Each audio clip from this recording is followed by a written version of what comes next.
Hey guys, good evening. Kevin Neil Crook with a little bit of comedy. Ladies and gentlemen, thank you so much for being here. Wow, what a day, what a journey. Couldn't make it up. Where to start? 3 conspiracy theories walk into a bar. Now you can't tell me that's a coincidence. Obviously. But yeah, what a nightmare. Lucky to be here really, let alone on time. I had 2 major delays on the motorway coming here. I was catching up slowly with this big, massive truck. Vicks Vapor Rub it had on it. And I'm getting closer and closer, and suddenly he puts the brakes on, and he comes to a screeching halt, and the whole contents, all of these boxes, Vicks Vapor Rub, all over the road. So massive delays. Had to sit there for 2 hours, wait for the police to come, shut the road. They did a recce. But their conclusion was that at least there wouldn't be any congestion for the next 8 hours. So all good, really. But then when they opened up the road and everyone's getting going again, not 20 minutes further, I'm coming off this side exit, coming off the motorway, and there's people crossing the road, and a car reverses into them, knocked them all over, at least 10 people. So they had to call the police, back out, and they do recce again.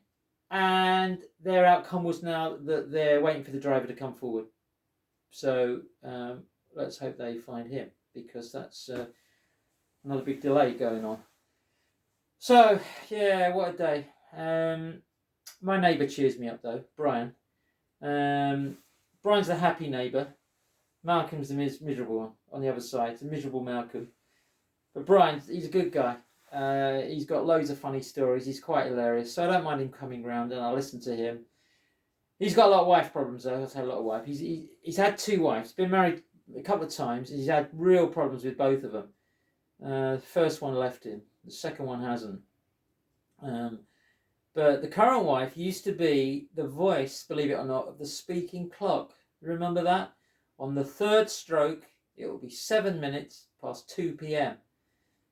Well, I heard them having a massive row, an argument through the wall the other night. And now she won't even give me the time of day. So, I hope that gets better. So I feel sorry for Brian. He's a nice guy, really. But obviously this was affecting the love life in the bedroom department, and he was all at loss to know what to do to improve that. So I said, well, why don't you just go to the GP? You never know what they might suggest, or they might be able to give you something for it. So he said, okay, good idea. I haven't been there for a while. So he went, had a word with the GP, and the doctor suggested that he should just get out and about, fresh air, on his own, 10-mile walk every day. It would do him a world of good. So he took it on. And the doctor said, let me know how it goes in a couple of weeks. Give me a call. So Brian went about doing this, and he then duly phoned the doctor, and the doctor said, Brian, yeah, I remember. How is the love life going now? Now we're 2 weeks further down the road. He said, I don't know, I'm 140 miles away from home. So doctor said, no, Brian, come on, come back. You got the wrong end of the stick there. So anyway, so Brian comes back. So of his own volition, he decided himself to come up with his own idea. So what he did, he swapped his double bed for a trampoline. He thought that might help. He had a lot of fun. He loved it. His wife hit the roof though, so it was probably not too good. But so yeah, poor old Brian. I'll see what else he's got going on next time he comes in. But Malcolm, the other side, miserable git. Goodness me. He's got this annoying habit. He keeps peering over the fence at all times of the day and night. I don't know what he's looking for or what he's wants to see. So I've decided to build the fence double the height, so he can't do that. I'm going to make it electric as well. He's dead against it, but I think that's what I'm going to have to do. Yeah. So he just pisses me off, and it just triggers everything else that's going wrong, really. Yeah, I hate this, the fact that I failed my abseiling exam. I wasn't going to tell you, but I failed it twice now, my abseiling exam. just let myself down a little bit, I think.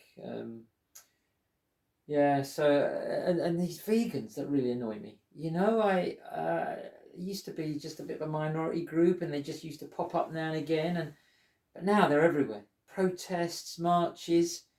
You know, they think that it's disgusting to sell meat and veg, but I think that these guys that sell fruit and veg, I just think that's grosser. So I don't know what you think about that, but and I'll tell you what also I hate is these people that constantly need reassuring. You know what I mean? And my hearing aids, I don't know what's happened to them. They broke. I took them in about 5 weeks ago. I still haven't heard anything. So it's not too good either. And then just to the straw that broke the camel's back, I've got this handyman guy. He comes in. I needed a few things fixing, nearly springtime and all that. So I gave him a list of jobs, 1 to 10. And then when he finished, I noticed he just crossed off the jobs 3, 5, and 7. I said, "You haven't finished the work."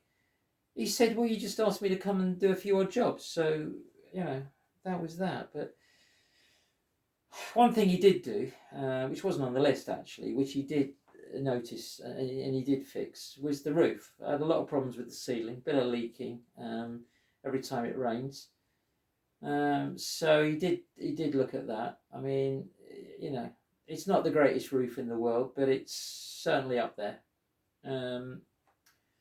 So he did look at that, but unfortunately, what he did do, was piss me off again, was that he's broken my family heirloom barometer. He knocked it with the ladder, fell on the wall or on the floor, 100 years old, smashed it. So I don't know if anyone wants an old antique barometer that's broken. No pressure. No, you don't. That's what I thought. So anyway, what can you do? So in the end, overall, I was pretty pissed off with him. So I've suggested that he looks for another job.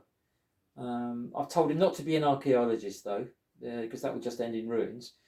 And I've told him not to be a history teacher either, because there's no future in that. But what I did say to him was, have you considered being a waiter? Because, there's a big call for waiters now with Brexit and all that. And I said, well, at least it puts food on the table. So he's having to think about that one, So we'll have to just see. So anyway, guys, thank you so much for listening to me. I'm Kevin Crook. And to the person who stole my antidepressants, I hope you're now very happy. Thank you very much, guys. Good night.